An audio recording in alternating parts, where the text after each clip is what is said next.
महारानी पद्मिनी और रावल रतन सिंह खिलजी द्वारा चित्तौड़ का विनाश और पहला साका जौहर सन 1303। रावल रतन सिंह रावल समर सिंह के पुत्र रावल रतन सिंह की एक अप्रतिम सुंदर पत्नी थी, जिनका नाम था रानी पदिस्तह पुत्र थे, जो असाधारण और शूरवीर राजा पद्मिनी, जो कि मेवाड़ की महारानी भी थीं, उनकी सुंदरता एवं उसी सुंदरता के प्रोसे अलाउद्दीन खिलजी की वासना के विषय में बहुत कुछ लिखा और अनुमान लगाया गया है। यह निश्चित है कि चित्तौड़ की पहली घेराबंदी और पहला साका जौहर अलाउद्दीन खिलजी की पाशविक वृत्ति के कारण ही हुआ। रतन सिंह और पद्मिनी के इर्द गिर्द एक काल्पनिक गाथा पद्मावत लिखने वाले मलिक मोहम्मद जायसी के काव्यात्मक प्रस्तुतिकरण पर विश्वास करने से इस युग के आसपास बहुत भ्रम पैदा हुआ है, किंतु ऐतिहासिक रूप से जायसी का लेखा जोखा अविश्वसनीय है और इसे केवल रानी पद्मिनी और रावल रतन सिंह के आसपास के कुछ मिथकों को दूर करने के लिए यहाँ स्पष्ट किया जा रहा है। सर्वप्रथम पद्मावती के नाम से कोई रानी नहीं थी। यह एक काल्पनिक चरित्र है जो जायसी ने अपने काव्य के लिए बनाया था, यद्यपि यह रानी पद्मिनी से ही प्रेरित था।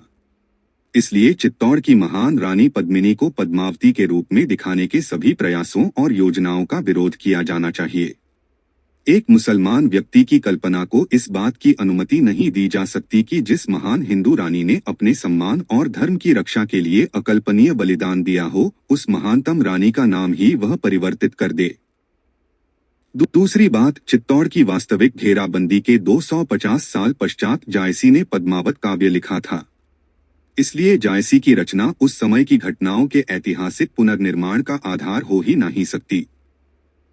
अलाउद्दीन खिलजी का जन्म 1267 ईस्वी में हुआ था और उसका पालन पोषण उसके चचा जलालुद्दीन खिलजी ने किया था, जो दिल्ली के निकट के कुछ भाग पर राज्य करता था। जलालुद्दीन ने दासवंश में एक छोटे अधिकारी के रूप में अपने जीवन की शुरुआत की थी और अंतिम दास राजा मुइजुद्दीन कैकराबाद की मृत्यु के पश्चात उसने उसके राज्य पर अधिकार कर लिया। उसकी पुत्री का विवाह जलालुद्दीन से हुआ था। अलाउद्दीन ने 1296 ईस्वी में जलालुद्दीन की हत्या कर दिल्ली का राज्य हथिया लिया एवं उत्तर भारत के हिंदू राजाओं पर आक्रमण करना शुरू कर दिया। हिंदू साम्राज्यों जैसे परमार, वाघेला, चाहमना तथा मेवाड़ के रावलों के पूरे वंश का नाश करने का काम अलाउद्दीन ने ही किया। उसका कुख्यात किन्नर दास सेनापति मलिक काफूर पहला मुसलमान सेनापति था, जिसने विंध्य पर्वत पार कर दक्षिण भारत के यादव, काकातिया तथा होयसर राजाओं को परास्त किया था। काफूर का जन्म हिंदू परिवार में हुआ था और उसे अलाउद्दीन के सेनापति नुसरत खां ने 1299 ईस्वी में एक दास के रूप में खरीदा था। हम केवल अलाउद्दीन द्वारा राजस्थान में दो मुख्य आक्रमणों के विषय में बात करेंगे, रणथंभौर एवं चित्तौड़। 1297 ईस्वी में अलाउद्दीन के अनुभवी सेनापति उलग खां एवं मरत ने रुद्र महालय तथा सोमनाथ के मंदिरों को लूटा और शिवलिंग के भग्नाशों को अलाउद्दीन को दिखाने साथ ले गए। जालौर के राजकुमार कानाड़ देव सोनगरा एवं एक नवीन परिवर्तित मुसलमान मोहम्मद शाह ने मिलकर अलाउद्दीन की सेनाओं में युद्ध कर उन्हें परास्त किया। कान्हड़ देव ने शिवलिंग के भग्नाशों में से नवीन शिवली बनवाए एवं उन्हें प्रभास पाटन, बागदा, आबू, जालौर एवं अपने निजी उद्यान में स्थापित करवाए। कान्हड़ देव का बाद में मोहम्मद शाह से मतभेद हो गया, क्योंकि उसके मैनिक और वो स्वयं गौमांस खाते थे। ऐसे में मोहम्मद शाह एवं एक और मुसलमान सेनापति कभू अलाउद्दीन के भय से भागते हुए रणथंभौर के राजा हम्मीर देव चौहान की शरण में चले गए।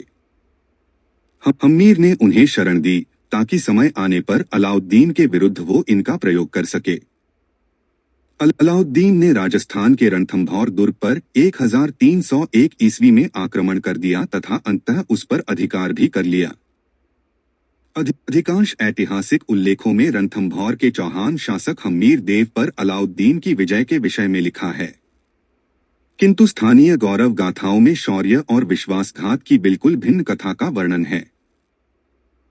लेखक ने रणथंभौर दुर्ग के निकट कई दिवस तक इस विषय में स्थानीय लोगों एवं गाइडों से बातचीत की, किंतु सभी खिलजी एवं हम्मीर के मध्य हुए उस युद्ध में हम्मीर की विजय पर एकमत थे।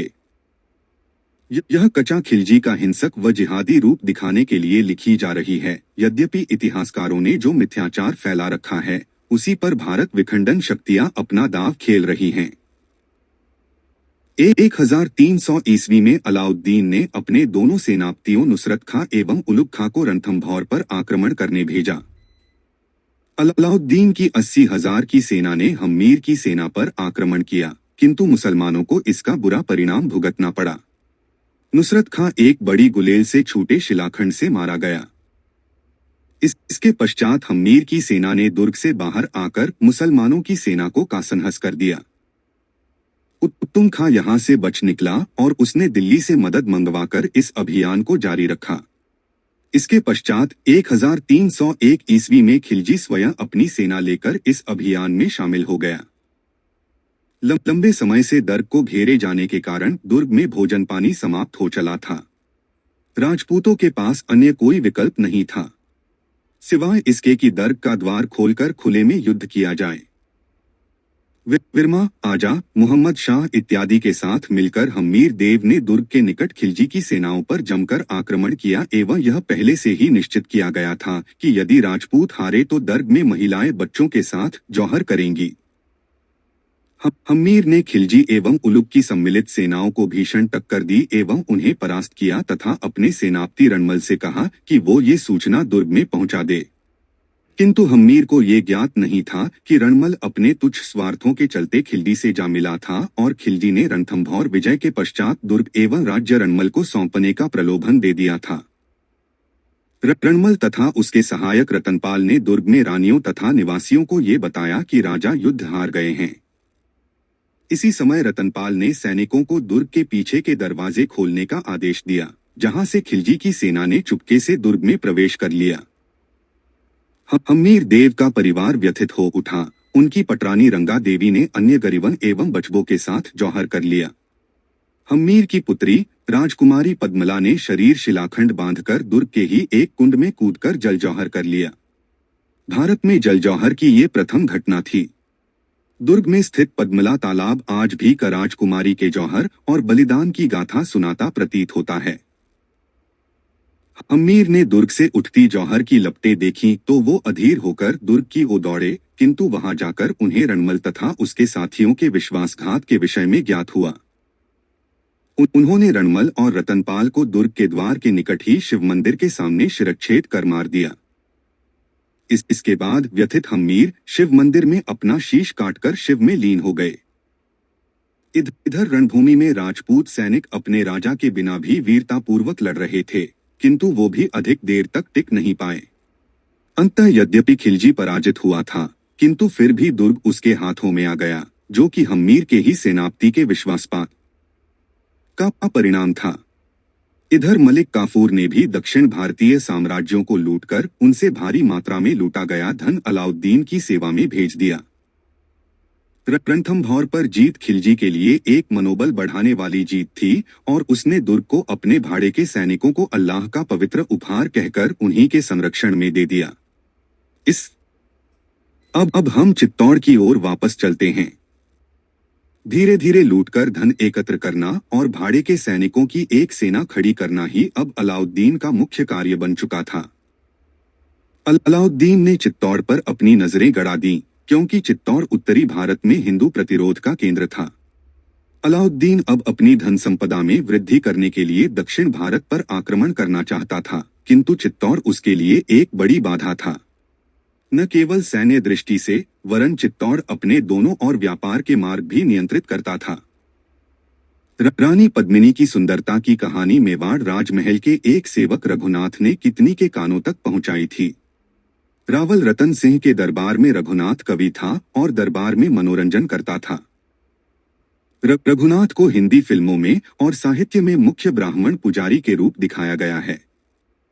इसका एकमात्र उद्देश्य है हमारे पुरोहित वर्ग को विश्वासघाती व देशद्रोही के रूप में नीचा दिखाना, जबकि राजस्थान के ब्राह्मण सबसे प्रतिबद्ध हिंदू थे, जो कि न केवल राजाओं व प्रजा को धर्म के प्रति जागृत रखते थे, बल्कि अस्त्र शस्त्र की शिक्षा भी देते थे।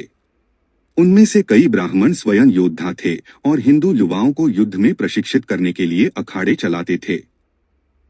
रणथंभौर और शिवाना के किलों की जीत की सफलताओं के साथ खिलजी ने 1302 ईस्वी में चित्तौड़ दुर्ग पर घेराबंदी की।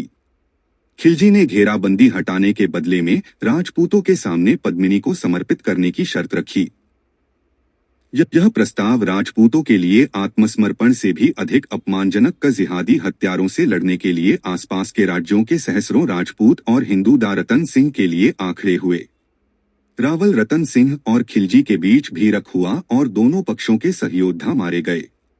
खिलजी ने युद्ध से त्रस्त होकर रतन सिंह को शांति का प्रस्ताव दिया और राणा के साथ सभा का आयोजन करने के लिए कहा। यह असत्य बहुत प्रचारित किया जाता है कि खिलजी ने पद्मिनी के मुख दर्पण में प्रतिबिंब के माध्यम से देखने की बाध्यता रखी थी, किंतु किसी भी ऐतिहासिक विवरण से इसकी पुष्टि नहीं हुई है। लेखक को एक भी पुस्तक में इस असत्य का उल्लेख नहीं मिला। मेवाड़ वंश की परंपरा के अनुसार इस बात की कोई संभावना नहीं है कि स्वाभिमान राजपूत खिलजी की मांग को मानने के लिए सहमत हुए होंगे। यद्यपि चित्तौड़ किले में आज यदि कोई पर्यटक आता है तो उसे प्रतिबिंब के इस झूठ के किस्से सुनाए जाते हैं। खिलजी व रतन सिंह की बैठक केवल युद्धरत राजाओं के बीच संधि की शी पर चर्चा करने के लिए हुई थी। खिलजी अपने साथी जिहादियों के साथ धर्म के प्रति सत्यनिष्ठ रतन सिंह से मीठी मीठी बातें करता रहा और कुछ उपहारों के बदले घेराबंदी उठाने को तैयार हो गया। इसके पश्चात रावल रतन सिंह अपनी सरलता और शिष्टता के चलते खिलजी को दुर्ग के नीचे तक छोड़ने आए। दुर्ग के नीचे पहुंचते ही खिलजी ने अपनी धृष्टता एवं कपटी होने का प्रमाण दे रावल रतन सिंह को बंदी बना लिया। खिलजी ने रावल रतन सिंह को मुक्त करने के बदले शर्त रखी कि रानी पद्मिनी स्वयं खिलजी के पास चली आए।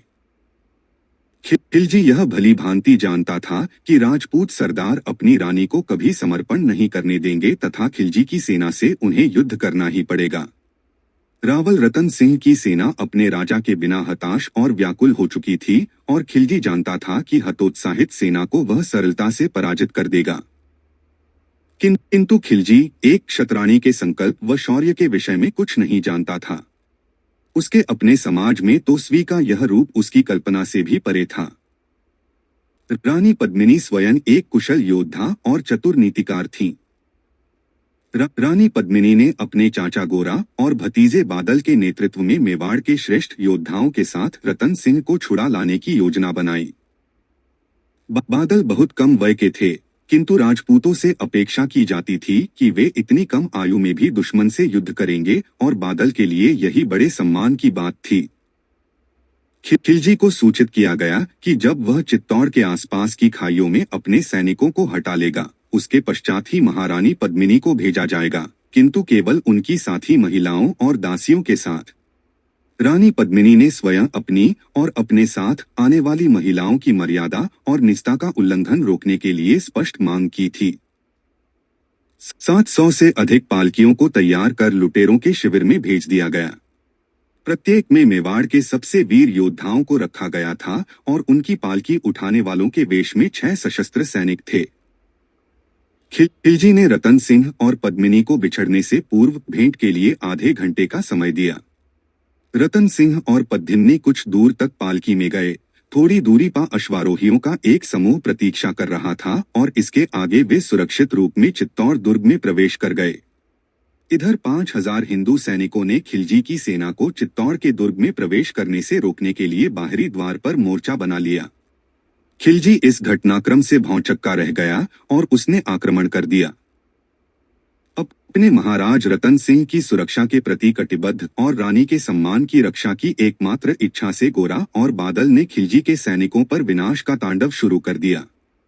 इस विनाशकारी युद्ध में सहस्रों योद्धा मारे गए, किंतु मेवाड़ के योद्धाओं ने आक्रमणकारियों को व्यापक रूप से पीछे धकेल दिया।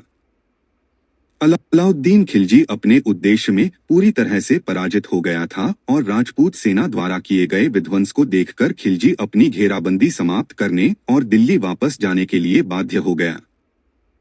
चित्तौड़ के द्वार पर गोरा वीरगति को प्राप्त हुए। बहुत कम बचे हिंदू योद्धा वापस दुर्ग की सुरक्षा में लौट पाए थे, जिसमें बुरी तरह घायल किशोर बादल भी था। बादल और उनकी चाची गोरा की वीर पत्नी के बीच का अद्भुत वार्तालाप उस समय की मान्यताओं पर प्रकाश डालता है। जेम्स टॉड ने इस वार्तालाप को महाकाव्य खुमान रासो से उद्धृत किया है। चाची बादल से पूछती हैं, जब वह उनके स्वामी के साथ था तो उन्होंने युद्ध में क्या क्या किया था? 67 बादल ने उत्तर दिया, वह युद्ध में किसी कृषक की भांति अपनी तैयार फसल को काट रहे थे। जहां जहां उनकी तलवार की चमक दिखाई देती, मैं उनके साथ हो रहा। वे स्वयं शत्रुओं के मृत शरीरों की शच्या बनाकर उनका तकिया लगाकर सम्मानपूर्वक सो रहे हैं, जहां एक बर्बर राजकुमार ने उन पर घात किया और वे वीरगति को प्राप्त हुए। बाची ने पुनः पूछा, मुझे बताओ बादल, मेरे स्वामी ने कैसा शौर्य दिखाया? करेगा। इस पर बादल कहते हैं, अरे मां, उनके साहसपूर्ण कृत्यों का कोई क्या वर्णन, उन्होंने तो स्वयं से भय खाने अथवा उनकी प्रशंसा करने के लिए भी किसी शत्रु को जीवित ही नहीं छोड़ा। बौर गोरा की पत्नी ने स्मित मुस्कान के साथ बालक से विदा लेते हुए कहा, यदि मुझे और विलंब हुआ तो मेरे स्वामी कुंद्र होंगे। इतना कहकर वह वीरांगना अग्नि में प्रवेश कर गई। इस इस्लामी बर्बरों को हमारी धरती से दूर रखने के लिए हमारे पूर्वजों ने इस तरह असंख्य बलिदान दिए हैं। अलाउद्दीन ने शेष राजस्थान को लूटकर अपने संसाधनों को फिर से भर दिया एवं 2 साल के पश्चात चित्तौड़ फिर लौट आया। मेवाड़ अभी तक अपने इतने सारे पुत्रों के खोने से उबर भी नहीं पाया था कि खिलजी ने इस बार अपने आक्रमणों को और अधिक सुचारू रूप से नियोजित किया। महीनों की घेराबंदी के पश्चात खिलजी ने चित्तौड़ के दक्षिणी भाग में अधिकार कर अपनी सेना का शिविर स्थापित किया।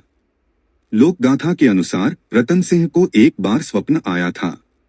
चित्तौड़ की रक्षक देवी ने उससे कहा, चित्तौड़ पर राजपूत नियंत्रण जारी रखने के लिए राजसी रक्त की आवश्यकता है। जो मुकुट धारण करते हैं उन्हें चित्तौड़ के लिए अपना रक्त देना होगा, अन्यथा चित्तौड़ की भूमि उनके हाथों से छिन जाएगी। रतन सिंह ने मध्यरात्रि में ही अपने सभी सरदारों इत्यादि की एक परिषद बुलाई और दिव्य स्वप्न के विषय में उन्हें बताया। रतन सिंह के 12 बेटे और भतीजे तैयार थे और यह निर्धारित किया गया कि उनमें से प्रत्येक एक एक करके आक्रमण का नेतृत्व करेगा। खिलजी पर मेवाड़ द्वारा 3 दिन के भारी हमले में सबसे बड़े राजकुंवर अरी सिंह सहित 11 राजकुमार वीरगति को प्राप्त हो गए। तीसरी रात को रतन सिंह के प्रिय पुत्र करण सिंह उत्तरी द्वार से निकलकर केलवाड़ा की सुरक्षा में चले गए। चौथे दिन रतन सिंह ने घोषणा की, अब मैं स्वयं को चित्तौड़ की रक्षा में हिरोहित करता हूं। किंतु यह कोई साधारण घोषणा नहीं थी, क्योंकि उस घोषणा के साथ ही भारत की आत्मा पर एक घना अंधकार छा जाने वाला था। 18 अगस्त 1303 ईस्वी को चित्तौड़ दुर्ग के भीतर सहस्रों अन्य महिलाओं के रहात मेवाड़ की महारानी परम सुंदरी वीरांगना पद्मिनी ने स्वयं को अग्नि को समर्पित करने हेतु जौहर के लिए तैयार किया।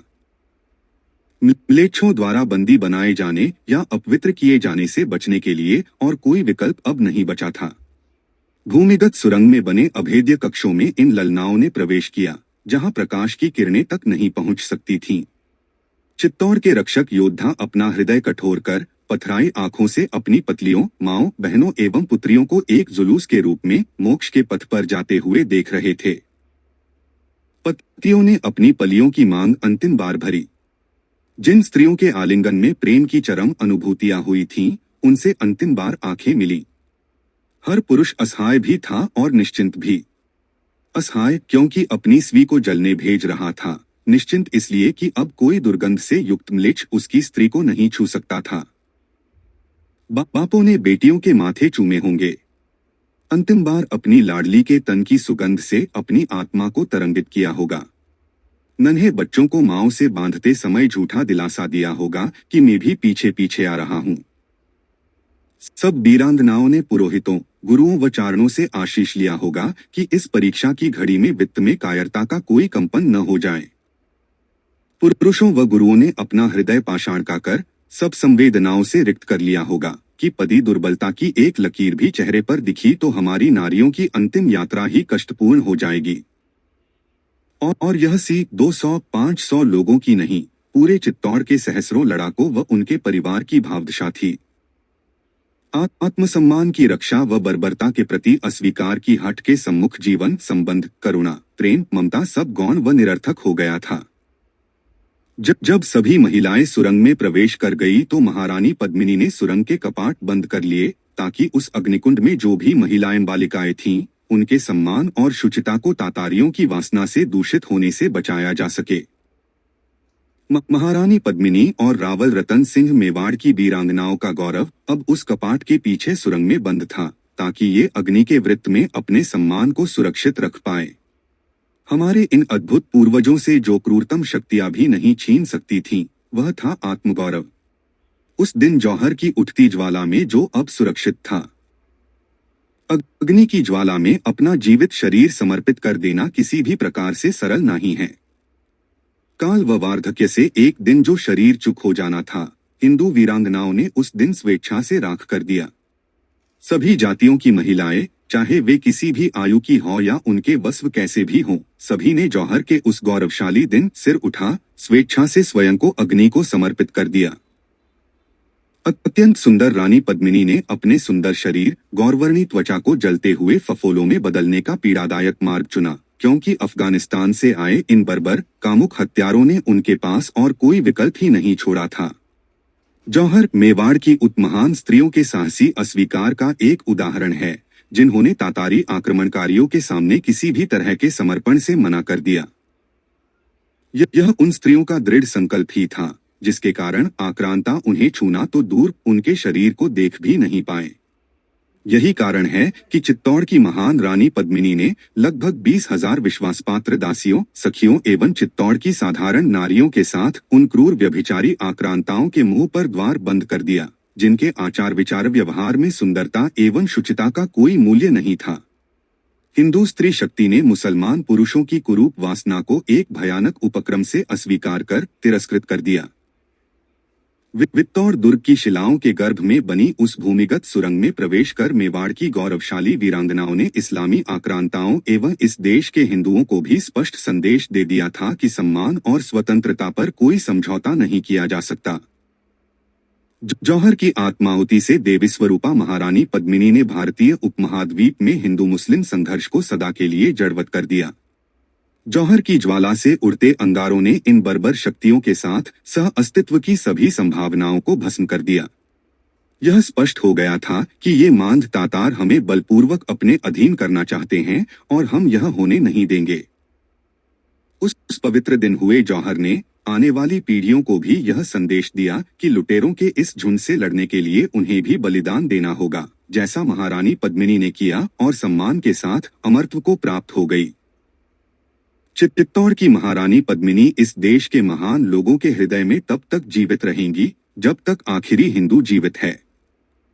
अलाउद्दीन खिलजी को अपनी वासना की संतुष्टि के लिए वहां राख के अतिरिक्त कुछ नहीं मिला और क्रोध में उसने चित्तौड़ को लूटने और नरसंहार करने का आदेश दे दिया। इस प्रकार कासिम के सिंध पर आक्रमण के 600 वर्षों के संघर्ष के बाद वर्ष 1303 ईस्वी में इस्लामी आक्रमणकारियों के विरुद्ध हिंदू प्रतिरोध का सबसे बड़ा केंद्र चित्तौड़ हिंदुओं के हाथ से छिनकर इस देश में आए सबसे भयंकर आक्रांता के हाथों में चला गया।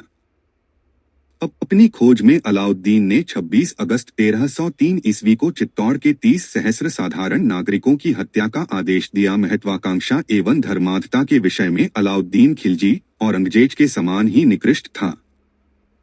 उसने स्वयं को सिकंदर सानी यानी दूसरे सिकंदर के रूप में भी प्रचलित किया, जिसे उसने अपने समय के सिक्कों पर लिखवाया। खिलजी ने अगले कुछ दिनों में चित्तौड़ में निर्मित प्रत्येक भवन एवं भव्य मंदिरों को लूटा व तोड़ा। धर्माधिता से प्रेरित होकर उसने बर्बरता एवं धृष्टता की समस्त सीमाएं पार कर दे तथा कला और स्थापत्य के अद्भुत उदाहरण सभी स्मारकों को ध्वस्त कर दुर्ग को अपने पुत्र खिजखा को सौंप वह शेष राजस्थान में विध्वंस फैलाने आगे बढ़ गया। गौरवशाली अहुलवाड़ा, प्राचीन धार और अवंती, मंडोर और देवगीर, सोलंकी, परमार और प्रतिहारों की गद्दियां तथा अग्निकुल के समस्त वंशों को अलाउद्दीन खिलजी की दरिंदगी ने हमेशा के लिए उलट दिया था। जैसलमेर, गागरौन, बूंदी, जालौर सभी के हिंदुओं को इस भयावह दुश्मन के आक्रमण का सामना करना पड़ा। यह राजपूतों की दृढ़ता एवं धैर्य ही था, जिसके बल पर वह खिलजी जैसे कट्टर धर्मावलंबी शत्रु द्वारा इतनी बुरी तरह ध्वंस होने के पश्चात थे कुछ ही वर्षों में पुनः इस्लामी साम्राज्यवादी शक्तियों के विरुद्ध संघर्ष हेतु उठ खड़े हुए। खिलजी ने राजपूतों को युद्ध और धार्मिक घृणा का अत्यंत कटु अनुभव करवा दिया था। जिहाद की इस हत्यारी मशीन के विरुद्ध युद्ध में सरल हृदय, न्यायपूर्ण और नैतिक सिद्धांतों का कोई स्थान ही नहीं था और आने वाली शताब्दियों में यह स्पष्ट भी हो गया कि राजपूतों ने इस भीषण ध्वंस से बहुत कुछ सीखा। जैसे जैसे पश्चिमी सीमा से आक्रमणकारियों की भीड़ भारत में आती रही, मेवाड़ के महाराणाओं के नेतृत्व में भारत के हिंदू लड़ते रहे और उन्हें पराजित करते रहे। खिलजी से तुगलक और सैयद से लोदी और फिर मुगल, शताब्दियों तक आक्रमणकारियों के जाति एवं वंश बदलते रहे, किंतु उन्होंने मेवाड़ राजवंश में स्थापित सिसोदिया वंश को सदैव गौरव के साथ केसरिया ध्वज और स्वतंत्रता की भावना को प्रबलता से उठाए हुए पाया।